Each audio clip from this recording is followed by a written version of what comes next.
Sejam muito bem-vindos, meus amigos. Eu sou o Rodrigo da Artificial Beyond e nesse segundo devlog de A Cabana de Gelo, Sangue, Suor e Lágrimas.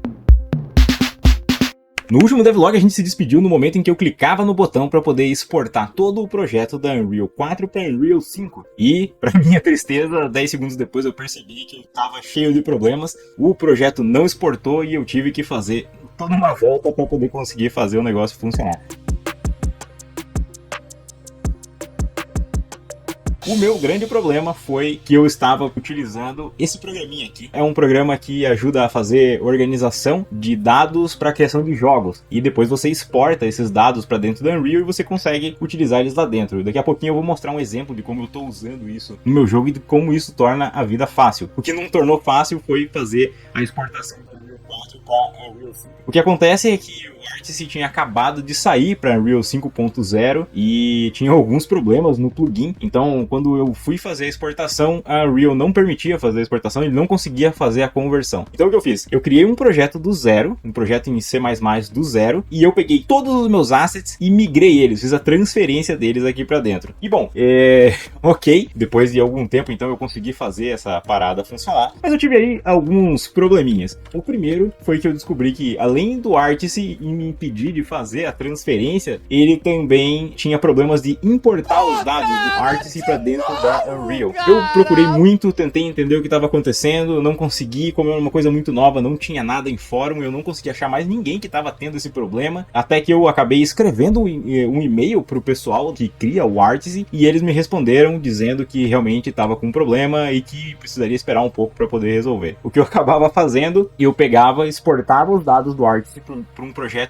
que eu tinha de backup na Unreal 4, e depois eu ia lá manualmente, copiava esses arquivos e jogava dentro dos arquivos da Unreal 5, e aí eu consegui fazer o negócio funcionar. Bom, muito bem, e aí dentro da Unreal 5, o que eu encontrei de dificuldades, de problemas da transferência? Na verdade, até agora, eu só tive uma pequena mudança, que é o sistema de pegar objeto. O sistema de pegar objeto é um sistema baseado em física. Veja que quando eu clico aqui na madeirinha, ela vem aqui para o meu lado. E eu percebi que quando eu transferi de um projeto para o outro, mesmo que eu não tivesse mexido em nenhum valor de amortecimento, nem nada, que o amortecimento mudou um pouco. Então eu acho que tem alguma coisa com o pacote de física que muda um pouco a forma como ele interpreta os valores, ou ele passou a considerar novas coisas, eu não sei, mas o fato é que é uma coisa fácil de corrigir, porque até agora eu só estou usando o sistema de física para poder fazer esse esquema de pegar e soltar itens. Mas, bom, se você tiver um projeto que é baseado na Unreal 4 e que é totalmente fundamentado em mecânicas de física, antes de fazer a transferência, talvez seja bom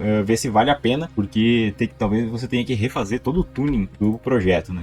Outra coisa que eu sei que pode dar problema, que eu não tive, porque eu não estava mexendo com isso ainda, é que da Unreal 4 para Unreal 5 o Tessellation foi completamente abandonado. Então, se você está usando o Tessellation para poder fazer displacement, deslocamento de malha através de materiais, você pode ter um problema. Eu já vi gente na internet resolvendo esse problema, então não é uma coisa permanente, mas de novo, se você já está com muitas coisas adiantadas no seu jogo, talvez seja importante dar uma olhadinha nisso aí. Assim que eu consegui trazer tudo pra cá, o que eu fui fazer? Eu fui mexer com as interações, que é o core do jogo. Afinal de contas, esse é um joguinho de terror aí, de suspense, de investigação. Então, tudo passa por você interagindo com objetos ao seu redor para poder descobrir pistas, resolver enigmas, adquirir informações e tudo mais. Então, eu criei uma classificação de tipos de objetos. Então, eu tenho objetos que eu posso interagir, por exemplo, objetos do tipo documento, que eu interajo lendo o documento. Eu tenho objetos como essa madeira aqui, eu clico e eu consigo pegar ela. Eu tenho objetos como a gaveta, que eu consigo abrir e fechar. Tenho objetos como a porta, que eu abro e fecho. Uma das coisas que eu queria era garantir que eu ia usar o mínimo de botões possível. Então eu estou fazendo todo o meu esforço para que o gameplay seja feito apenas com dois botões, o botão esquerdo e o botão direito do mouse. No momento, o botão direito do mouse, ele interage com os objetos. Então esse objeto aqui tem uma interação, que é pegar e soltar. Esse aqui tem a interação, que é abrir e fechar. E esse daqui não tem interação nenhuma. O livro também não tem interação nenhuma. E esse cone aqui também não tem interação nenhuma. Então, a porta abre e fecha também. E com o botão direito do mouse, você vai observar o objeto. É quando o personagem vai ter a oportunidade de fazer comentários e dar algumas dicas, né? Então, por exemplo, se eu chegar aqui no livro e clicar com o botão direito, aparece ali um comentário, um livro velho. Obviamente que eu vou mudar depois o HUD, mas por enquanto é esse aí. Eu venho nesse ícone, ele também tem um comentário para poder fazer, a mesma coisa na porta e tudo mais. O log aqui não tem nenhuma informação, eu posso escolher se eu vou colocar a informação ou não. E como que isso funciona? Aí é que entra o poder do Artist. Não é um negócio para principiante, assim, eu tive muita dificuldade de fazer acontecer. O tutorial deles não é muito extensivo, o que eles têm é um projeto implementado em Unreal que eu fiquei escarafunchando para poder entender como que eles tinham feito a transferência ali, como que ele lia as informações que vinham do Artist e como que eles faziam isso acontecer dentro do Unreal. E eles também têm funções em nós dentro do Unreal e tudo mais, então não é uma coisa muito trivial não. Tanto que até agora eu só consegui arranhar a superfície do que ele pode fazer. Mas deixa eu mostrar um exemplo aqui. Vamos pegar aqui, por exemplo, deixa eu sair aqui e vamos dar um pouco mais de informação sobre o livro. Deixa eu trazer um livro aqui. Vou pegar aqui um segundo livro, vou colocar ele aqui do lado, beleza? Deixa eu até colocar ele aqui em cima da mesa aqui. Beleza. Eu vou voltar aqui no Artist, eu vou aqui no Objetos e eu vou criar um novo objeto. Eu vou chamar isso daqui de Necronomicon, por exemplo. Esse vai ser o Necronomicon. Eu posso abrir ele, eu posso criei. E isso vem com uma série de informações aí que eu posso colocar. Então o nome do item aqui eu vou tirar ali, vou colocar Necronomicon. Eu posso dar uma breve descrição sobre ele e tudo mais. Eu não vou fazer nada disso, eu vou marcar que ele é inspecionável e que ele é pegável. Então o jogador pode pegar ele na mão. E aqui eu vou voltar aqui nessas Item Interactions e vou criar uma nova frase aqui. Aqui são nós em que eu crio o texto. Vou copiar um desse aqui. Quem tá falando é o jogador, e aí ele vai falar assim, Necronomicon, bora ler, parece uma boa ideia.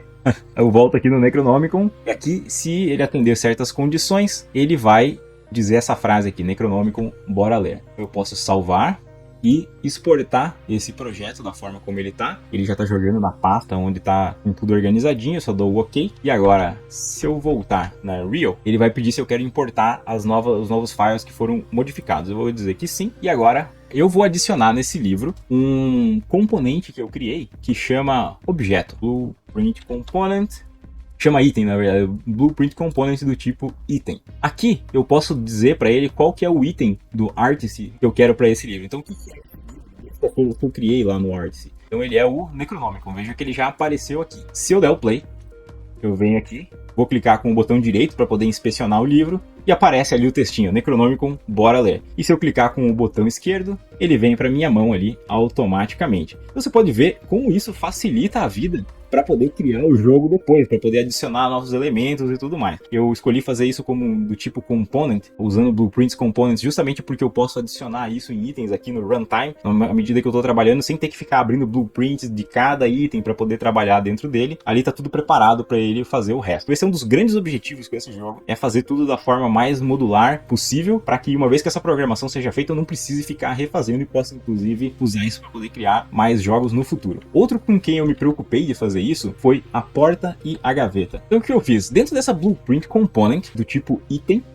quando eu disser para ele que é uma gaveta, e voltando aqui no Artist, aqui no item gaveta, veja que ele está marcado aqui como item type, são os tipos de item, eu marquei como gaveta. E eu posso marcar como porta, como do tipo documento, ou como tipo diálogo apenas, que aí ele só vai dar o texto. Então, como eu disse que era uma gaveta, e coloquei aqui um componente de seta, ele já faz tudo automaticamente, faz acontecer. Deixa eu mostrar aqui como isso é poderoso. Assim. Digamos que eu queira criar aqui uma nova porta aqui, rapidão, uma nova porta. Eu vou pegar aqui, vou ver aqui, add, vou adicionar uma forma básica aqui, um cubo. Beleza, criei aqui um novo cubo, vou alterar aqui a escala dele, o formato dele, para ele poder se parecer mais aqui com uma porta. Muito bem. Aí eu venho aqui e adiciono um componente do tipo arrow, que tá a seta. E eu vou posicionar essa seta aqui de forma que ela funcione como se fosse o pivô da porta. Beleza. Aí agora eu volto aqui na porta, adiciono o componente do tipo item.